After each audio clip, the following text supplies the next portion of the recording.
ये हम मान लें कि बीजेपी को हराना मुश्किल ही नहीं नामुमकिन है।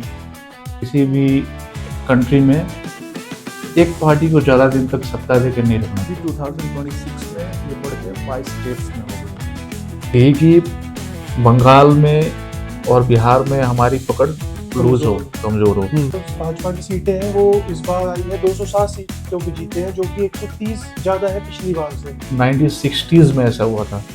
कितने स्टेट में एक सरकार की, एक गवर्नमेंट ठहराई एक पार्टी की।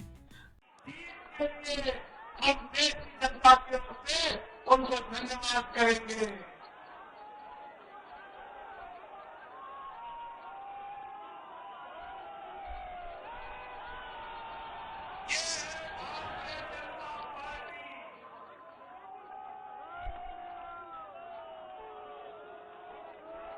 भाजपा की सीटें हैं वो इस बार आई है 207 सीटों पे जीते हैं, जो कि 130 ज्यादा है पिछली बार से।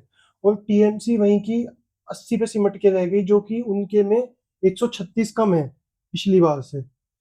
और जबकि कांग्रेस सिर्फ 2 ही सीट, लेफ्ट फ्रंट 2 सीट, पिछली बार से एक ज्यादा है, और अन्य का वही 2 है। इंडियन एक्सप्रेस का एक आर्टिकल में कोट करूंगा, जैसे 2014 में इंडिया की गवर्नमेंट थी जो 16 स्टेट्स में थी। अभी 2026 में ये बढ़ के 22 स्टेट्स में हो गई।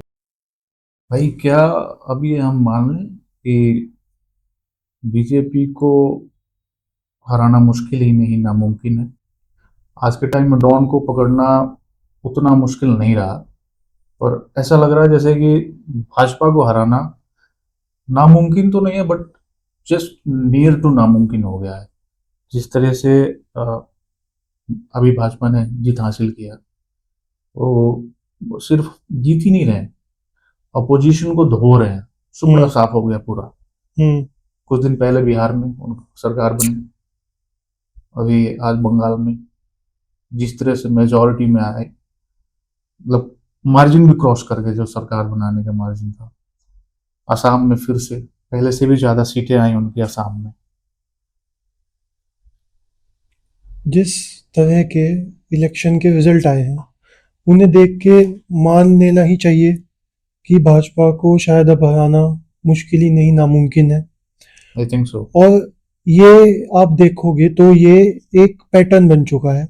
भाजपा जिस राज्य में एक बार हारती है वो अगली बार वहां पे दुगनी मजबूती के साथ आती है वापस। ऐसा नहीं है कि कोई राज्य है जिसमें बाकी पार्टियों की तरह की एक बार हार गई, कम सीट रही तो उसके बाद प्रदर्शन खराब होता चला गया।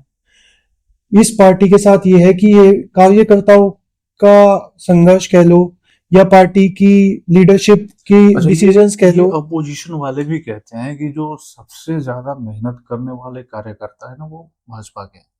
शायद इसलिए भी भाजपा जीतती ये तो हम देख सकते हैं कि हम न्यूज चैनल देख ले, हम कहीं भी देख ले, इनके जो कार्यकर्ता है वो 24 घंटे एक्टिव रहते हैं। जब भाजपा ने ना, ऐसा लगता है जैसे कि वो नब्ज पकड़ लिया है लोगों का। बिल्कुल सही बात जो है। कि पहले कांग्रेस के हाथों में थी, जिससे दशकों साल कांग्रेस का गवर्नेंस रहा इंडिया में, वो नब्ज अब भाजपा के हाथों लग गया है। बिल्कुल सही बात। देखो फायदे कुछ तो होने वाले हैं भाई, क्योंकि बीजेपी पहली बार बंगाल में जीती है। 1960s में ऐसा हुआ था। कितने स्टेट में एक सरकार की, एक गवर्नमेंट ठहराई एक पार्टी की। उसके बाद अब हुआ है जो आई थिंक 28 राज्यों में से 22 में या 20 में भाजपा की है। अब 28 में से 20 राज्यों में और 2 यूनियन टेरिटरीज भाजपा की सरकार है अभी। तो अब जो है भाजपा बहुत ही स्ट्रॉन्ग पोजीशन पे है, और वो कभी नहीं चाहेगी कि बंगाल में और बिहार में हमारी पकड़ लूज हो, कमजोर हो। क्योंकि थोड़े कमजोर पड़े वो आउट हो जाएंगे। अब तो ये कहूँ तो भाजपा की ये मजबूरी हो गई है कि इन 2 स्टेट्स में जम के काम करें। और मुझे लगता है कि वो जितने एग्रेसिव वो पॉलिटिक्स करेंगे अब बिहार और बंगाल में, उससे ज्यादा वो डेवलपमेंट भी करेंगे।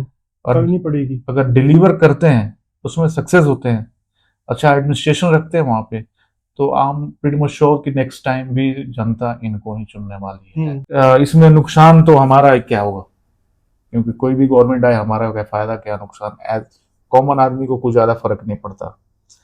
इसमें नुकसान होगा उनको जो इनकी आइडियोलॉजी से नहीं पाते। मैच नहीं खाते।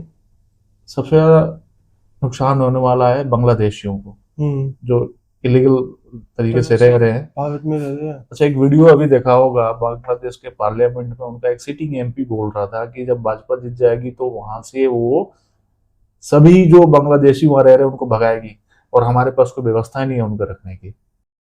और पता है, मेरा कहना है ना कि किसी भी स्टेट में या किसी भी कंट्री में एक पार्टी को ज्यादा दिन तक सत्ता देकर नहीं रखना चाहिए। बिल्कुल ठीक बात है। चेंजेस आने से ही डेवलपमेंट होता है, क्योंकि ज्यादा दिन एक पार्टी रहने से क्या होता है ना कि वो अपनी आइडियोलॉजी तुम पे थोपने की कोशिश करेगी, मनमानी करते हैं। पर एक ये भी सच्चाई है ना, किसी को हराने के लिए आपको उससे ज्यादा मजबूत होना पड़ेगा। अपोजिशन को मजबूत होना पड़ेगा। बिल्कुल। और अभी वो अपोजिशन में ताकत है नहीं, वो पावर दिखता नहीं है कि वो मोदी जी को या बीजेपी एनडीए गवर्नमेंट को हरा पाए।